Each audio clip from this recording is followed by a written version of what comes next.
नमस्कार दोस्तों, स्वागत है आपका मेरे चैनल कॉमिक्स लाइफ में। शुरू करते हैं राज भारती की अग्निपुत्र सीरीज का प्रथम उपन्यास माया जाल पार्ट 7। हमने रात वाला तैयार किया गोश्त खाया, चश्मे पर पानी पिया और फिर उसी चश्मे में उतर गए। ठंडे पानी ने शायद लड़की के जख्मों में सूजन पैदा कर दी थी, इसलिए वह तुरंत ही बाहर निकल आई और अपने भीगे बालों को सुखाने लगी। फिर थोड़ी देर तक वह धूप में बैठी रही। उसके बाद मुझे बाहर ही छोड़कर अंदर कार में चली गई। उसने पहली लड़की की लाश घसीटकर बाहर निकाली और उसे बेदर्दी से खींचती हुई ले गई। मैं खामोशी से उसकी हरकत देख रहा था। लड़की की लाश को दूर फेंकने के बाद वह मेरे पास आ गई और मेरे निकट बैठ गई। वह मेरे सहयोग पर खुश थी। मुझे उसके चेहरे पर अत्यधिक खुशियां बिखरी नजर आ रही थी। निसंदेह ही वह पहली लड़की से ज्यादा दिलकश व हसीन थी। इसके बाद उसने मेरा हाथ पकड़ लिया और गर्दन हिलाते हुए बोली, लाका लाका। मैं उसकी बात समझने की कोशिश करने लगा। मैंने उसकी आंखों में देखा और मैं भी उसी के भाव में अपनी जीवा को हरकत देने का यत्न करने लगा। ला, वह बोली। ला, मैंने भी उसी अंदाज में कहा। का, उसने कहा और मेरा हाथ अपने दिल पर रख दिया। का, मैंने कहा और इस बार स्वयं ही मेरा हाथ उसके दिल से जा टिका। वह खुश होकर जोर जोर से गर्दन हिलाने लगी। लाका लाका, उसने गर्दन हिलाते हुए कहा। लाका, मैंने भी उसी के अंदाज में गर्दन हिलाई और वह जोर से हंस पड़ी। फिर उसने अपना हाथ मेरे दिल पर रख दिया और प्रश्नवाचक निगाहों से मुझे देखने लगी। लाका, मैं फर्राटे से बोला। जीवा के इस प्रयोग से मुझे एक अनोखे से आनंद का एहसास हो रहा था। उसने हंसते हुए गर्दन हिलाई। इस बार उसने विपरीत दिशा में गर्दन हिलाई थी और फिर वह बार बार मेरे दिल पर हाथ रखने लगी। न जाने किस तरह मैंने भी बेबसी में गर्दन नहीं के अंदाज में हिला दी। वह गंभीर हो गई और फिर कुछ सोचने लगी। तो सा, उसने मेरे सीने पर हाथ रखते हुए कहा और मैं समझ न पाने वाले अंदाज में उसकी तरफ देखने लगा। लाका, उसने मेरा हाथ अपने सीने पर रखते हुए कहा और फिर अपना हाथ मेरे सीने पर रखकर कहा, तो सा, मैंने कहा और वह जल्दी जल्दी गर्दन हिलाने लगी। लाका, मैंने अपना हाथ उसके दिल पर रखा और फिर अपना हाथ उसके दिल पर रखकर बोला, तो सा। इस तरह प्रोफेसर, मानव रूप पाने के बाद मुझे जो पहला नाम मिला वह तोसा था। मैंने यह नाम कबूल कर लिया। लाका ने मुझे यह नाम दिया था और लाका को मैं बहुत पसंद करता था। दूसरी लड़की की याद ही मेरे दिमाग से निकल गई थी। लाका उससे ज़्यादा बुद्धिमान थी। उसने शिकार करने में मेरी बहुत मदद की। उस वक्त इंसानी जिंदगी के लिए केवल एक हथियार की आवश्यकता थी और लाका की मदद से मैंने पहला हथियार बनाया। एक बड़े और मजबूत पत्थर को दूसरे पत्थर पर घिसकर एक लंबी मूसली की शक्ल दे दी, जिसका अगला हिस्सा भारी व नोकदार था। पिछला हिस्सा इतना पतला कर लिया गया कि मुट्ठी में आ सके। उसके बाद उसने मुझे शिकार पर निशाना लगाने का अभ्यास कराया। हम छोटे छोटे पत्थरों को दूर रखकर दूसरे पत्थरों से उसका निशाना लगाते। मैं तीव्र बुद्धि था क्योंकि मैं उन इंसानों से भिन्न था जो उस वक्त जमीन पर मौजूद थे। मेरे हाथ में हथियार आ गया था। फिर मुझसे बड़ा योद्धा कौन होता? जंगल के बड़े बड़े जानवर मेरी शक्ल देखते ही दुम दबाकर भाग जाते। हाँ, जिसे मैं अपना शिकार चुन लेता उसका खात्मा निश्चित था। लाका मेरे कंधे से कंधा मिलाकर रहती। वह जानवरों का गोश्त आग पर भून कर मुझे खिलाती, खुद भी खाती। फिर रात को वह मेरे आगोश में होती। सुबह को चश्मे के ठंडे पानी में किलोले करते। यूं जिंदगी हंसी खुशी गुजरने लगी। लेकिन वह तो जिंदगी का आरंभ था। अभी तो मानवता को न जाने कितनी मंजिलें तय करनी थी। परिवर्तन लाने के लिए इनकलाब की जरूरत होती है। इन इनकलाब के विभिन्न रूप होते हैं, मानवीय भी और कुदरती भी। हर शय परिवर्तनशील है। हमारी जिंदगी का जादू भी एक भयंकर भूकंप की शक्ल में टूटा। आधी रात का वक्त था। हम सुकून की वादियों की सैर कर रहे थे कि अचानक वह मेरे आगोश से उछलकर दूर जा पड़ी। एक खौफनाक गड़गड़ाहट हुई और हमारा छोटा सा घर हिलने लगा। ताबेसा, ताबेसा! लाका आतंकित आवाज में चीखी और मेरा हाथ पकड़कर बाहर की तरफ भागी। मैं भी भयभीत हो गया था और हमारे बाहर कदम रखते ही वह चट्टान जिसमें हमारा घर था उछलकर आकाश में उठ गई। फिर एक खौफनाक धमाके के साथ वह हमारे करीब ही गिरी और उसके टुकड़े टुकड़े हो गए। हमारे कदमों के नीचे धरती कांप रही थी। चश्मे का पानी आकाश छूने की कोशिश में था और फिर अचानक मेरे सामने की जमीन फट गई। मैंने और लाका ने एक साथ ही छलांग लगाई और धंसती जमीन के दूसरी तरफ पहुंच गए।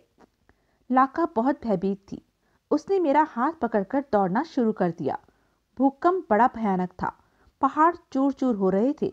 नई नई चट्टानें धरती से उभर रही थी और हम दौड़ रहे थे, नई उभरने वाली चट्टानों से बचते हुए, भयावह गहराइयों से संभलते हुए, जो अचानक ही हमारे कदमों के नजदीक प्रकट हो जाती थी।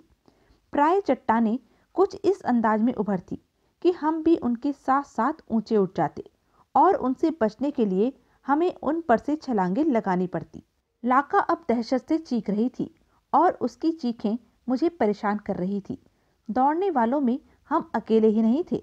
भारी जिस्म वाले बहुत से जानवर भी हमारे साथ साथ दौड़ रहे थे। एक तो भूकंप की गर्ज, ऊपर से दौड़ने वाले जानवरों की धमक, और फिर उनमें से कोई जानवर जब अचानक खुल जाने वाले जमीन के मुहाने में जा गिरता तो उसकी खौफनाक चिंगाड़ पूरे वातावरण को भयावह बना देती। अचानक लाका का हाथ मेरे हाथ से निकल गया। मैंने उसकी तेज चीख सुनी और मेरे कदम रुक गए। मैंने लाका को देखा, पर वह अपनी जगह नहीं थी। हाँ, उसकी जगह अपने पीछे मुझे एक गहरी दरार नजर आई, जो इतनी चौड़ी थी कि उसे पार करना असंभव था, और वह इतनी गहरी थी कि उसकी गहराइयों में निगाह नहीं पहुंच सकती थी। लाका! मैंने चीखकर उसे पुकारा, लेकिन जब उसका जवाब न मिला तो मैं आगे बढ़ गया। मुझे यकीन हो गया था कि लाका अब गहराइयों से वापस नहीं आएगी, लेकिन रंज जैसी कोई चीज मेरे सीने में नहीं थी। मैं आगे बढ़ गया और खुद को इन गहराइयों से बचाने लगा। तब भूकंप की गड़गड़ाहट कम हुई। जमीन की थर थर मध्यम पड़ने लगी। जानवरों ने दौड़ना बंद कर दिया और मेरे कदम भी सुस्त पड़ गए। मैं रुककर चारों तरफ देखने लगा। अंधेरे छट रहे थे। दूर से रोशनी प्रकट हो रही थी। मैं थक गया था। मैं एक नवनिर्मित चट्टान पर लेट गया, जो रेत के ढेर की तरह नर्म व स्याह थी। दोनों हाथ सिर के नीचे रख मैंने प्रकट होती रोशनी की तरफ देखा। यह रोशनी कहाँ से आती है, कहाँ जाती है, कोई ख्याल मेरे जहन में नहीं था। लेकिन न जाने क्यों मुझे उजागर होती यह रोशनी अजीब लगी। मैं उसे देखता रहा। इतना याद है कि रोशनी मेरे सिर पर आ पहुंची थी और सीधे मुझ पर पड़ रही थी, लेकिन मेरा शरीर इस रोशनी की तीव्रता से प्रभावित नहीं था। हाँ, वह जाना बूझा दर्द मेरे पेट में जरूर उठ खड़ा हुआ था, जिसके उपचार से मैं बखूबी वाकिफ था। इसलिए मैं शिकार की तलाश करने लगा, और आज यह काम बिल्कुल भी मुश्किल नहीं था। भूकंप की मार से जानवर मुझसे थोड़े फासले पर ही पड़े थे। उनमें से कुछ अत्यधिक घायल हो गए थे, कुछ मर चुके थे। मैंने एक जख्मी जानवर को ताका, जिसके जख्मों से ताजा ताजा खून बह रहा था और वह दर्द से तड़प रहा था। मैं उसके करीब पहुंच गया। मैंने उसके शरीर के एक उजड़े हुए हिस्से पर दांत चबा दिए।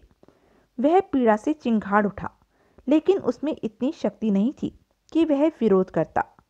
मैंने उसका काफी गोश्त नोचा और दांतों से चबाने लगा, पर न जाने क्यों अब मुझे इस गोश्त में मजा नहीं आ रहा था।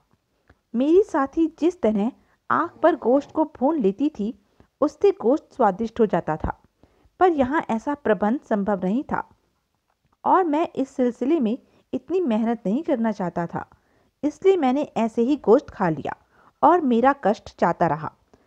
न जाने मैं अपनी पहली जगह से कितनी दूर निकल आया था। यहाँ भी मेरा जैसा कोई दूसरा मौजूद है या नहीं?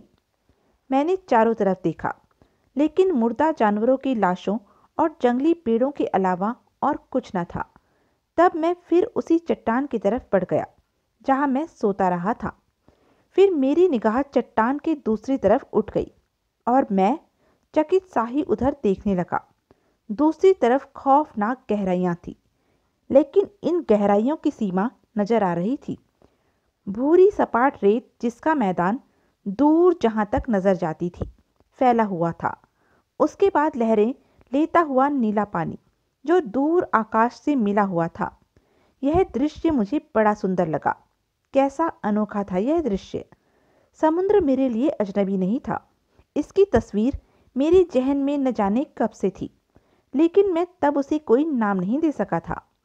मैंने उन गहराइयों में उतरकर उसके निकट पहुंचने की कोशिश शुरू कर दी। मैं उतरता रहा, उजाला छंटता रहा और उस समय उजाले जर्द पड़ गए थे जब मैंने गहराइयों में पहला कदम रखा। पर अपने इस पतले कदम के साथ ही मैंने एक शोर सुना, अजीब सा खौफनाक शोर। मैं उछल पड़ा। शायद जमीन फिर कांपने वाली थी। मैं संभल गया, लेकिन जमीन में कंपन नहीं हुआ। दूर मैंने बहुत से जानवरों को भागते देखा। वे अंधाधुंध भागे चले जा रहे थे और उनके पीछे एक बहुत बड़ी चट्टान रेंग रही थी। काले रंग की इस खौफनाक चट्टान को रेंगते देखकर मुझे बड़ी हैरत हुई और सबसे ज़्यादा हैरत उस वक्त हुई जब वे जानवर मेरे करीब से गुजरे। ये जानवर वे नहीं थे जिनका मैं शिकार करता था, बल्कि ये सब तो मेरे जैसे थे, बिल्कुल मेरे जैसे। उनके हाथों में पत्थर के हथियार थे, लेकिन वह भयभीत होकर भाग रहे थे और वह काली चट्टान उनके पीछे रेंगती हुई उनकी तरफ बढ़ रही थी। कुछ दौड़ते हुए जानवरों ने मेरी तरफ भी देखा। शायद उन्हें ताज्जुब था कि मैं भी उनकी तरह खौफजदा क्यों नहीं हूँ। और जब उन्होंने मुझे दौड़ते न देखा तो उनमें से एक ने मेरा हाथ पकड़ लिया और मुझे धकेलने लगा। मैं उसका मकसद समझ गया था, इसलिए ना जाने मेरे जहन में क्या आया कि मैंने भी दौड़ना शुरू कर दिया। अब मैं भी उन्हीं की तरह उनके साथ भाग रहा था। थोड़ी ही देर बाद हम पत्थरों की एक ऊंची दीवार के पास पहुंच गए। इस दीवार में छोटे छोटे सुराख थे। सब इन सुराखों में घुस गए। यह सुराख अंदर से बहुत खुले थे और इनमें अजीब सी रोशनियां भरी हुई थी। यह रोशनियां पत्थरों के गड्ढों में हो रही थी और रोशनियों के नज़दीक छोटे छोटे जानवर और लाका जैसी औरतें बैठी हुई थी। छोटे छोटे अजीब जानवर उनके सीनों से लिपटे हुए थे और सीने पर उभरे हुए उभारों को चूस रहे थे। मैं हैरान सा ही यह दृश्य देखता रहा। उस समय वे लोग भयभीत थे, इसलिए अपने बीच एक अजनबी पर उन्होंने ध्यान नहीं दिया। वे पत्थर के बड़े बड़े टुकड़े उन सुराखों में फंसा रहे थे। मेरी समझ में कोई बात नहीं आ रही थी। एकाएक मेरे कानों में एक दिल दहला देने वाली चीख उभरी और मैं चौंक पड़ा। यह चीख लाका जैसी ही थी। लाका! मेरे मुंह से बरबसी निकल गया। बेनी, बेनी! मेरे निकट बैठा एक बूढ़ा बोल पड़ा। लाका! मैंने उसकी तरफ देखा। बेनी, बेनी! उसने भयभीत अंदाज में सुराख की तरफ इशारा किया। इस सुराख को भी पत्थर के बड़े टुकड़ों से बंद कर दिया गया था। न जाने मेरे जहन में क्या बात आई कि मैं उठकर सुराख की तरफ बढ़ गया।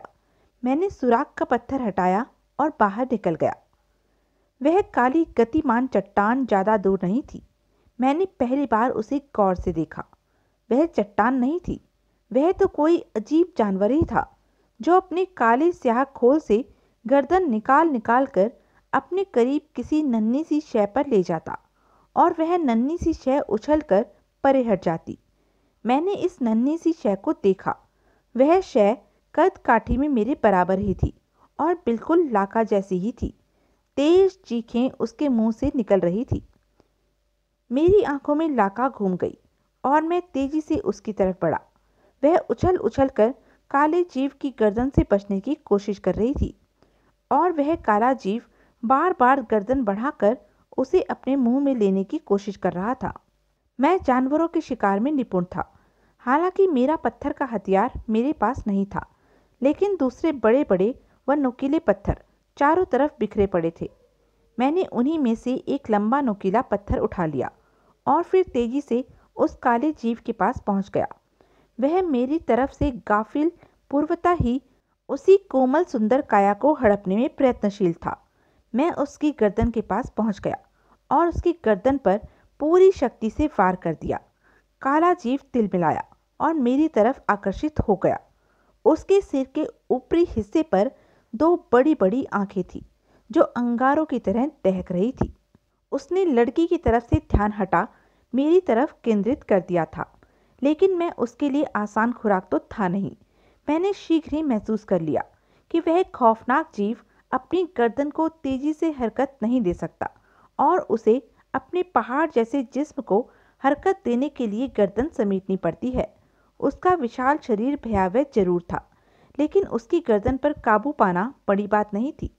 सो मैं फुर्ती से पैंतरे बदल बदल कर उसकी गर्दन पर ही वार करने लगा।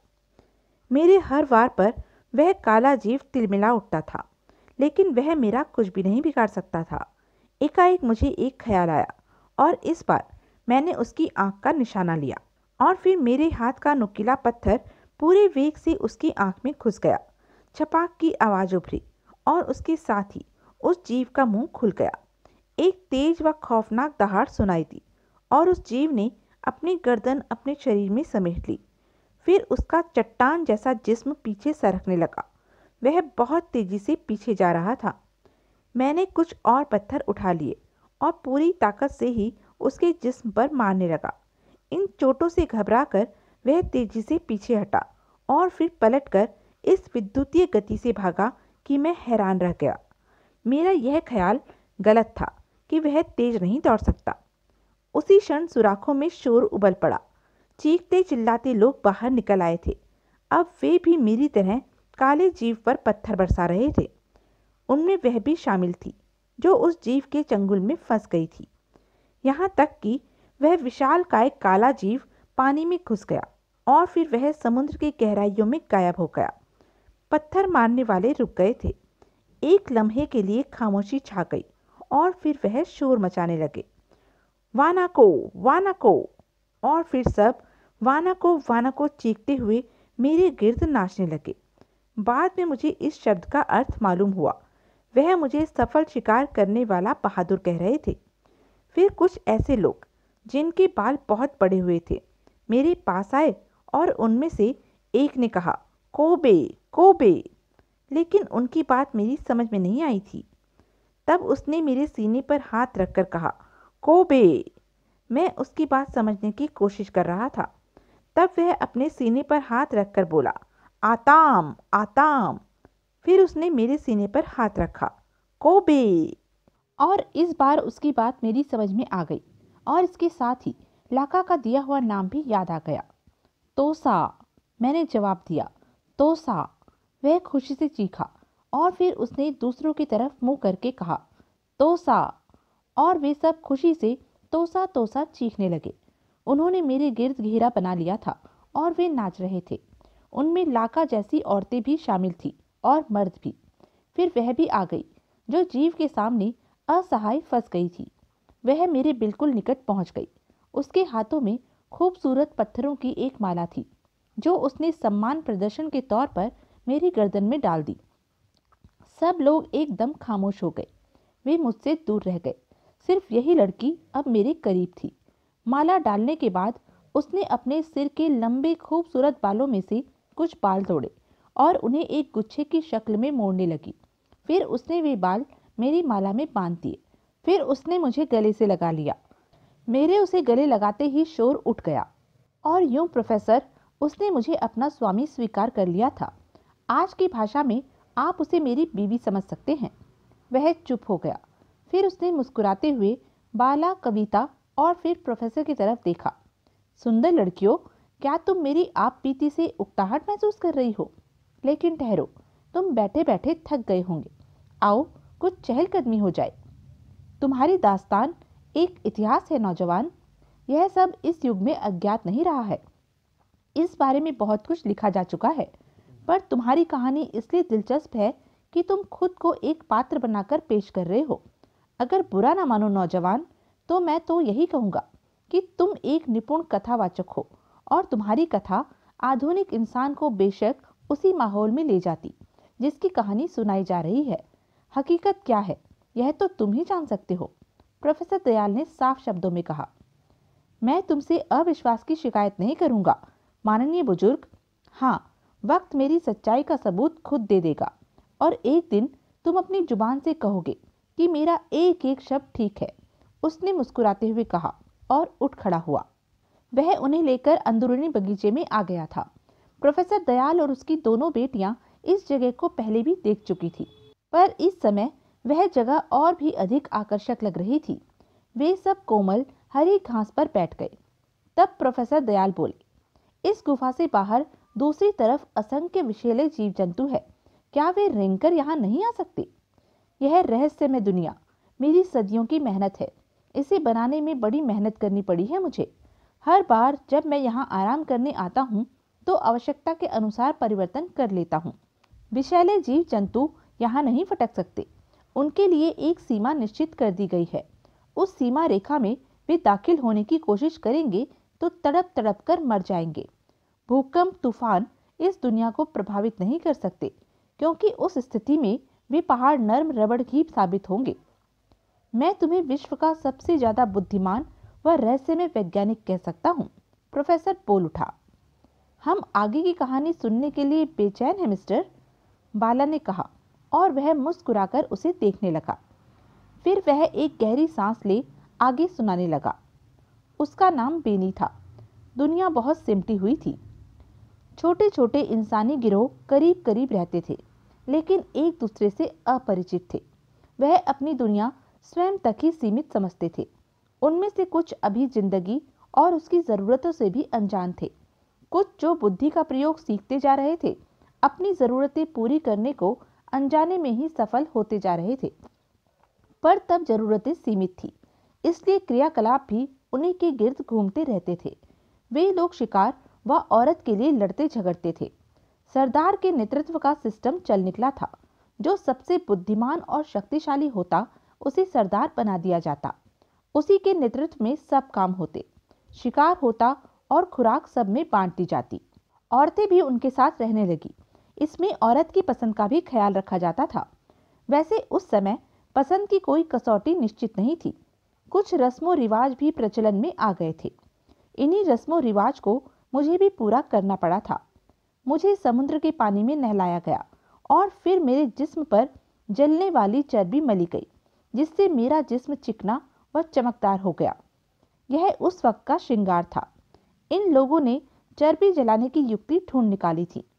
यूं उस आग को सुरक्षित रखा जा सकता था जो गोश्त भूनने और रोशनी रखने में सहायक साबित होती थी। पत्थर के टुकड़ों में गड्ढे करके उनमें चर्बी भर दी जाती थी और फिर चर्बी धीरे धीरे जलती रहती। इसमें उनकी उन गुफाओं में उजाला भी बना रहता था। चर्बी मलकर मेरे जिस्म पर रंगीन मिट्टी से चित्रकारी सी की गई और फिर मुझे एक छोटा सा गार इनायत कर दिया गया। यह सब कुछ उन्होंने मेरी उस सेवा के सम्मान में किया था जो मैंने उस काले जीव को घायल कर भगाने में की थी। और फिर बेनी को मेरी खिदमत में भेज दिया गया। युवा उमंगों व जोशों से भरी वह लड़की मुझसे बहुत प्रभावित थी, शायद इसलिए कि मैंने उसकी जिंदगी बचाई थी। अब बेनी मेरी जीवन साथी थी और मैं मानसिक तौर पर पूर्णतः संतुष्ट था। मैं उनके साथ शिकार में शामिल होता, मैं उनकी बुद्धिमत्तापूर्ण हरकतें देखता और उनसे सीखता। उनकी संगत में मैं अपने जहन को भी तेजी से इस्तेमाल करने लगा था। मैंने शिकार के कुछ नए तरीके ढूंढ निकाले जिनसे शिकार आसान हो गया। वे सब भी मुझसे बहुत प्रभावित थे।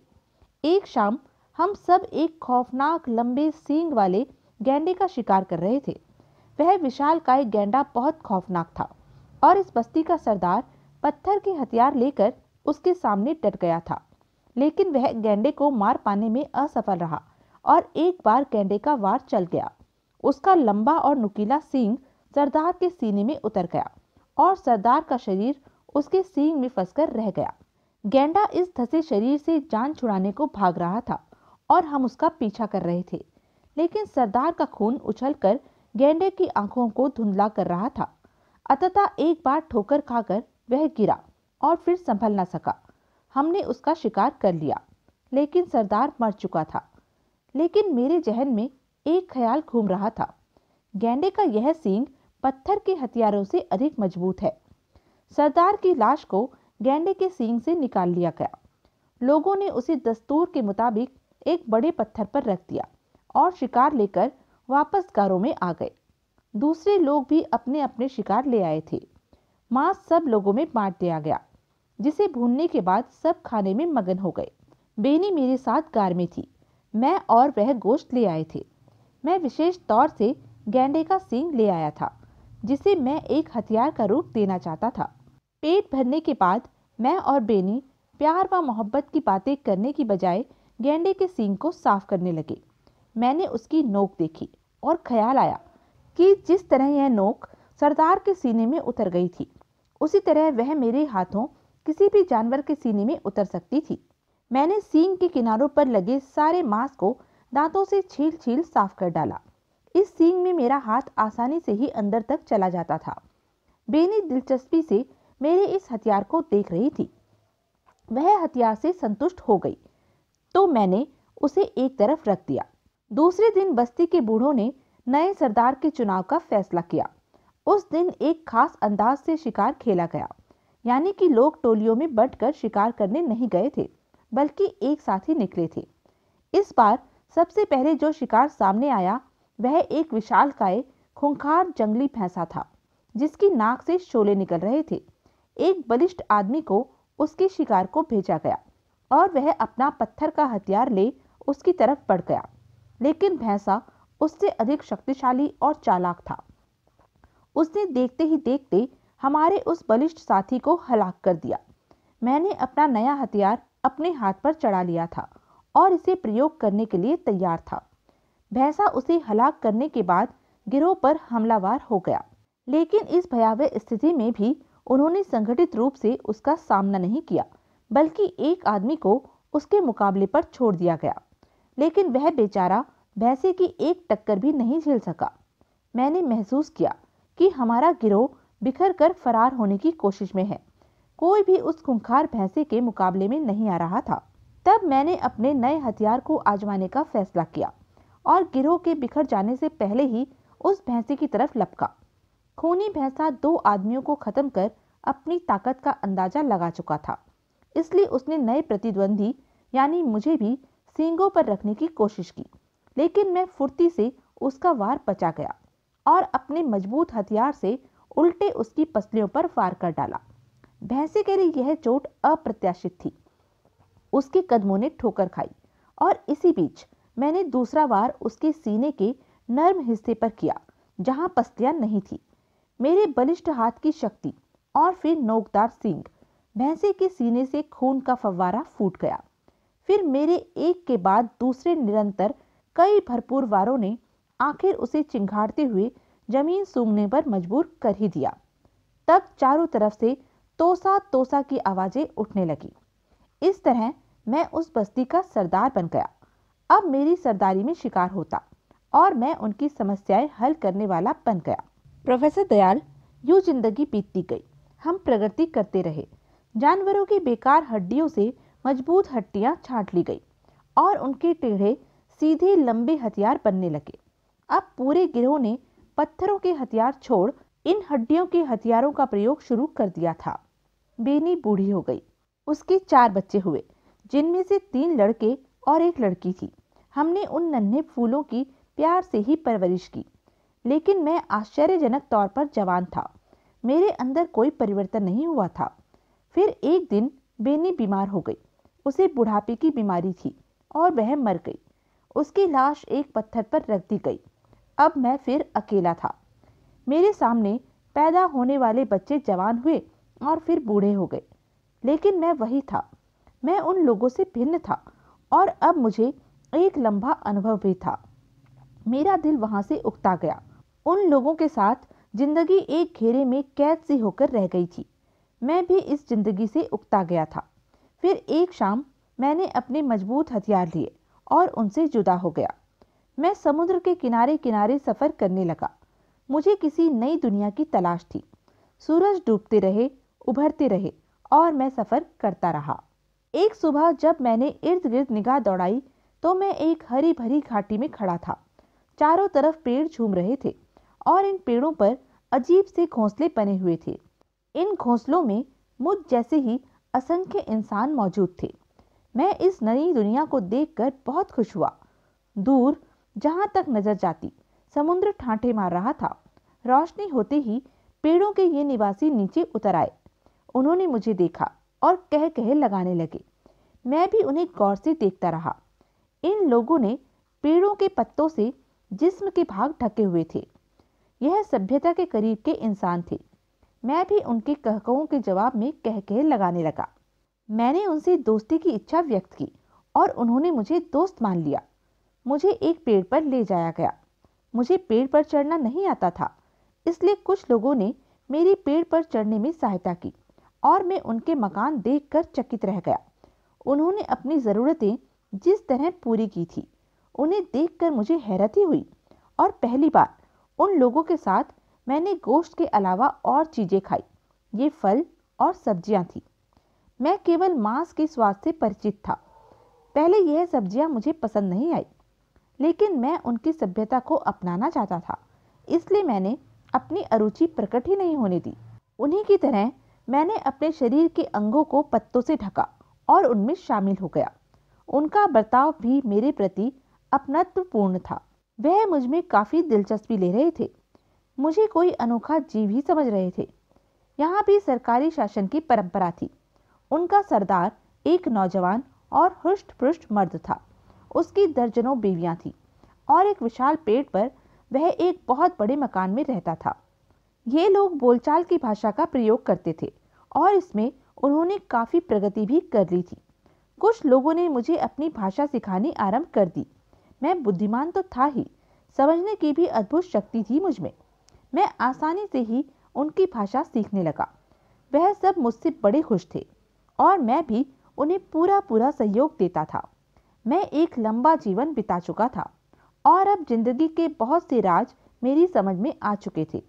मेरी जिंदगी में जो ठहराव आ गया था वह इन लोगों में आने पर समाप्त हो गया था। वक्त बीतता गया। अब मैं उनमें से एक था। उनके साथ रहना, उनके साथ काम करना। वृक्षों के ये निवासी प्रगति के इच्छुक थे, लेकिन उनके जहन में प्रगति की कोई विशेष कल्पना या रूपरेखा नहीं थी। लेकिन आवश्यकता आरंभ ही से आविष्कार की जननी रही है। जरूरतें अपने आप ही राहें भी सुझा देती हैं। एक शाम जब मैं सरदार के साथ बैठा पत्थरों का एक दिलचस्प खेल खेल रहा था, कबीले का एक आदमी दौड़ता हुआ आया। गोम्बोला, गोम्बोला, उसने सरदार को बताया और सरदार उछलकर खड़ा हो गया। उसका चेहरा गुस्से से सुर्ख हो गया था। बेका, बेका, उसने पूछा, जिसका मतलब था कहाँ, और आने वाले ने पेड़ों की दूसरी तरफ इशारा किया।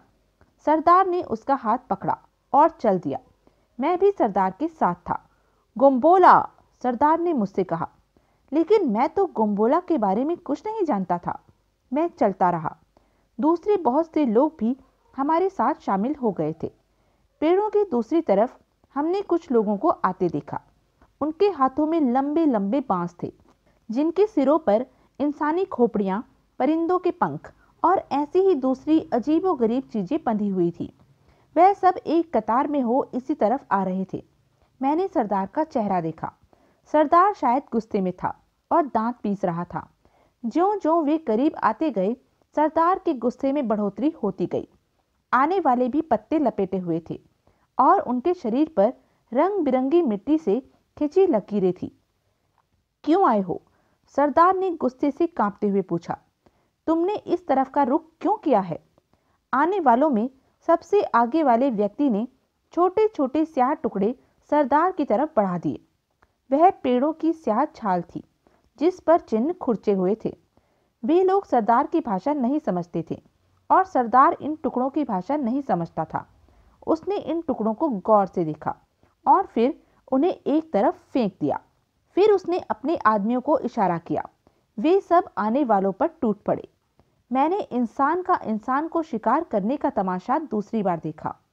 पहली बार यह तमाशा उस वक्त देखा था जब लाका ने प्रतिद्वंदिता के आवेश में मेरी पहली साथी को कत्ल कर दिया था। देखते ही देखते हड्डियों के चौथे हथियारों से आने वालों में से एक एक को मार डाला गया और फिर उनके सिर पत्थरों पर रखकर इन्हीं हथियारों से उनकी गर्दनें अलग कर दी गई। उसके बाद बांसों से उन खोपड़ियों को उतारा गया जो वे लोग लाए थे और बांस के तेज सिरों पर ये सिर टांग दिए गए। फिर कुछ लोग इन बांसों को लेकर चल पड़े। कटे सिरों से खून टपक रहा था। सरदार इन लोगों का नेतृत्व कर रहा था। कई मील का सफर तय करके हम उस इलाके में पहुंच गए जहां वृक्षों का सिलसिला समाप्त हो जाता था। अब हम खुश्क चट्टानी मैदानों में थे। सरदार के इशारे पर इन चट्टानों के निकट ही उन सिर टंगे बांसों को गाड़ दिया गया। तब कहीं जाकर सरदार का गुस्सा ठंडा हुआ। हम सब वापस चल पड़े। सरदार के चेहरे से मुझे एक विशेष जज्बे का एहसास हो रहा था। स्याह छाल के टुकड़े उसी जगह पड़े थे जहां सरदार ने फेंके थे। और प्रोफेसर दयाल, वह स्याह छाल ऐसी ही थी जिसकी किताब मैंने तुम्हें दिखाई है। यह किताब मेरी अपनी लिखी है और उन रेखाओं में उस दौर का एक एक विवरण मौजूद है। मैं उस किताब का लेखक हूँ और मैं वे अध्याय आसानी से तलाश कर सकता हूँ जिनमें मैंने इन लोगों के रहन सहन और वहाँ की महत्वपूर्ण घटनाओं का विवरण लिखा है। हालांकि यह लेख क्रमबद्ध नहीं है, लेकिन फिर भी तुम इसे दुनिया की आरंभिक किताबों में से कह सकते हो। प्रोफेसर ने कोई टिप्पणी नहीं की और उसने आगे कहना शुरू किया। रास्ते में सरदार ने उन टुकड़ों को उठा लिया। वह रेखाओं की भाषा नहीं समझ सकता था, लेकिन उस पर गौर करना जरूरी था। वह जानना चाहता था कि मैदान में रहने वाले गोम्बोला उसके लिए क्या लाए थे। बाद में मुझे गोम्बोला के बारे में विवरण प्राप्त हुआ। गोम्बोला एक कबीला था जिसके सभी निवासियों को ये लोग गोम्बोला कहते थे। इंसान में शत्रुता और प्रतिद्वंदिता आरंभ ही से है। गोम्बोला कबीले के लोग पेड़ों पर रहने वालों से ज्यादा जहीन थे, होशियार थे, लेकिन उनका जीवन बड़ा कठिन था। चट्टानी इलाके में उन्हें शिकार नहीं मिलता था, हरियाली का अस्तित्व नहीं था और सबसे बड़ी कठिनाई यह थी कि पानी भी उन्हें बड़ी मुश्किल से मिल पाता था। पानी के लिए ही वे मजबूरन इस इलाके में आते थे, लेकिन इस इलाके के लोग उनसे नफरत करते थे और प्राय झड़पें होती रहती थी जिसमें गोम्बोला वाले इस कबीले के लोगों को मार डालते थे और कभी वे उन्हें जानी नुकसान पहुंचाते थे। यूं नफरत और दुश्मनी का यह सिलसिला लंबा होता जा रहा था। अब तक कोई नियमित जंग नहीं हुई थी, लेकिन गोम्बोला वाले शायद अपनी तैयारियों में व्यस्त थे और आने वाले उनके संदेशवाहक थे जो इस कबीले के लिए कोई संदेश लाए थे। सरदार ने कबीले के जहीन व अनुभवी लोगों को इकट्ठा किया और फिर वृक्षों की छाल की आड़ी तिरछी रेखाओं पर गौर किया जाने लगा। ये लकीरें किसी नोकदार चीज से खुरच कर बनाई गई थी। प्रकट में उनसे कुछ भी स्पष्ट नहीं होता था। वे सब अपने तौर पर अंदाजा लगाते रहे, लेकिन किसी नतीजे पर न पहुंच सके। रेखाओं का पैगाम उनकी समझ से बाहर था। फिर जब कई दिनों के विचार विमर्श के बाद भी कोई फैसला न हो सका, तो सरदार ने उन टुकड़ों को फेंक दिया और संतुष्ट हो गया। जीवन सामान्य तौर पर चलने लगा, लेकिन मैं उलझनों में फंसा था। अभी तक इस कबीले की कोई भी लड़की मेरी तरफ आकर्षित नहीं हुई थी। मेरी एक अतिथि वाली हैसियत भी कब की खत्म हो चुकी थी। अब तो मैं इस कबीले का ही सदस्य था। यह ठीक था कि मेरा रंग रूप व आकार उन लोगों से भिन्न था, लेकिन और तो कोई ऐसी बात नहीं थी। पर सरदार ने शायद मेरी ऐसी किसी जरूरत के बारे में सोचना जरूरी नहीं समझा था। आपस में ये लोग ऐश करते थे। मैं कभी कभी सोचता कि यह कबीला ही छोड़ दूं, लेकिन इससे पहले कि मैं अपने इरादों में से किसी एक को अपनाने का फैसला करता, अचानक ही एक शाम हालात बदल गए। सरदार और उसके साथी गोम्बोला की तरफ से गाफिल नहीं थे। सीमाओं की रक्षा की जाती थी और कुछ लोग हमेशा निगरानी करते रहते थे। एक शाम को सरदार अपने कुछ साथियों के साथ पेड़ के नीचे घास पर बैठा था कि ये निगरान दौड़ते हुए आए और सरदार के सामने झुक गए। क्या बात है? सरदार ने चौंक कर पूछा। गोम्बोला, गोम्बोला, फिर आए हैं वे? सरदार गुस्से से बोला। अब्री वाथे, हुआ। आने वालों ने बताया और सरदार उछल पड़ा। इसका मतलब था कि इस बार वे जंग करने आए हैं और उनके साथ पूरा लश्कर है। इसके बाद पूर्ण अफरा तफरी की हालत में उसने अपने कबीले के बहादुर लड़ाकों को इकट्ठा किया। पत्थरों व हड्डियों के हथियार इकट्ठे किए गए और फिर मर्द, औरतें व बच्चे सभी इन हथियारों से लैस हो जंग करने चल पड़े। मेरे पास भी पत्थर का एक बड़ा हथियार था। थोड़ी ही देर बाद सरदार बिखरे हुए लश्कर के साथ वृक्षों के पार सीमा पर पहुंच गया। सामने ही असंख्य गोम्बोला नजर आ रहे थे। ऊंचे कद व बलिष्ठ जिस्म। मैदानों में रहने से उनके शरीरों पर निरंतर धूप पड़ती थी और उनके जिस्म तांबे का रंग अपना गए थे, लेकिन उनका रंग रूप इन लोगों से आकर्षक था और शरीर भी सख्त परिश्रम के कारण मजबूत थे, जबकि पेड़ों पर रहने वाले अय्याशियों के कारण मोटे व भद्दे लेकिन सफेद थे। गुम्बोले उस दिन की तरह ही मानवीय खोपड़ियों व पक्षियों के पंखों वाले बांस उठाए हुए थे। मैंने महसूस किया कि उनके हथियार हल्के व सीधे थे। वह ज्यादा फुर्ती से काम कर सकते थे। फिर उनके लड़ाकों में सिर्फ मर्द थे, जवान व बूढ़े मर्द ही मर्द, जिनकी संख्या भी काफी थी। दोनों लश्कर आमने सामने आ गए। फिर गुम्बोला की तरफ से लकड़ी के ढोल पीटे जाने लगे और इसके साथ ही वे अपनी भाषा में चीखने चिल्लाने भी लगे। इसके बाद वे तूफान की तरह आगे बढ़े। मैं स्थिति का अंदाजा लगा चुका था। मुझे विश्वास था कि गुम्बोला यकीनन इस कबीले पर भारी पड़ेंगे। उनकी संख्या भी ज्यादा है और वे शक्तिशाली भी हैं, लेकिन मुझे फिर भी इन लोगों का साथ देना था। वही हुआ जैसा मुझे अंदेशा था। दोनों लश्कर आपस में गुथ गए। गोम्बोला लोगों के घातक हथियार खोपड़ियों के टुकड़े करने लगे। मौत व दरिंदगी का नाच मैंने पहले नहीं देखा था। उनके एक एक जवान ने इस कबीले के 10-10 आदमियों को खत्म कर दिया। दरिंदगी व बर्बरता में वे भी कुछ कम नहीं थे। उन्होंने मर्द व औरतों में भेद किए बिना हर सशस्त्र व्यक्ति को मार डाला। मैं भी लड़ रहा था। मेरे हाथ में पत्थर का एक वजनी हथियार था और उस हथियार से मैं अब तक 6 गोम्बोला मार चुका था। अचानक 2 भीमकाय गोम्बोला मेरी तरफ बढ़े। इनके जिस्म चट्टानों की तरह मजबूत थे और इनके हाथों में मजबूत हड्डियों के हथियार थे। दोनों ने एक साथ मेरे ऊपर हमला किया, लेकिन मैंने पैंतरा बदलकर उनके वार खाली कर दिए। फिर मेरा पत्थर का हथियार घूमा और उनमें से एक की कमर बीच से टूट गई। दूसरा पीछे हट गया था। उसने संभल कर मुझ पर हमला किया, लेकिन मैंने उसका वार फिर अपने हथियार पर रोका और हड्डी का हथियार बीच से टूट गया। निकट ही था कि मैं अपने हथियार से इस दूसरे गोम्बोले का भी सफाया कर देता कि अचानक बहुत से गोम्बोला उस शख्स के गिर्द खड़े हो गए। वे उसके लिए अपनी जान देने को तैयार थे। स्पष्ट था कि वह उनके लिए कोई विशेष ही महत्व रखता था। मैं अपने हथियार को गर्दिश दे रहा था। फिर उन लोगों का एक और जत्था इधर आ गया। इतने अधिक लोगों से लड़ने में मुझे अब बहुत ज्यादा मेहनत करनी पड़ रही थी। उनके हथियार मेरे जिस्म पर पड़कर उचट जाते थे, लेकिन मेरा हर वार भरपूर होता था। न जाने क्यों उनके हथियार मुझ पर कारगर नहीं हो रहे थे और इस स्थिति ने उन्हें भयभीत कर दिया था। अब वे मेरे सामने आने से कतराने लगे। बहुत से गोम्बोला जो अपने सरदार को घेरे खड़े थे, दूसरों से लड़ने के बहाने इधर उधर बिखर गए थे। अब मेरे सामने कोई नहीं था। सरदार बिल्कुल अकेला रह गया था। मैंने मुस्कुराकर उसकी तरफ देखा और ना जाने क्यों वह भी मुस्कुराने लगा। उसने मुस्कुराकर कुछ कहा, सामने की तरफ अपने हाथ फैला दिए।